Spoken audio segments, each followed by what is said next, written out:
Mental হসপিটালের ভেতরে থাকা সুন্দর একটা পুকুরের পাশ দিয়ে দুই পাগল বন্ধু ঘুরে বেড়াচ্ছে। এমন সময় হঠাৎ করে এক পাগল পা ফসকে পুকুরের মধ্যে পড়ে গেল। সেই পাগল আবার সাঁতার জানতো না, যার কারণে সে পানির মধ্যে ডুবে যেতে আরম্ভ করলো।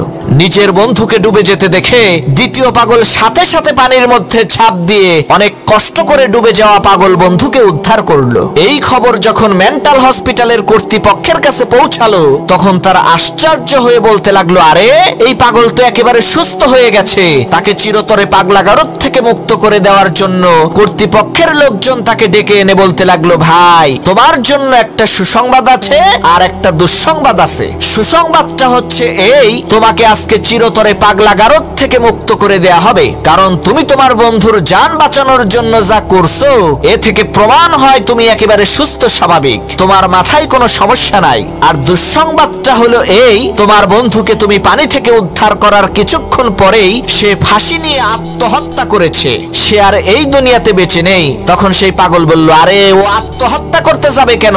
ওকে তো আমি নিজেই রশি দিয়ে বেঁধে রোদ্রে শুকাইতে দিছি, পানিতে ভরে ভিজে গেছিল না, এই কারণে।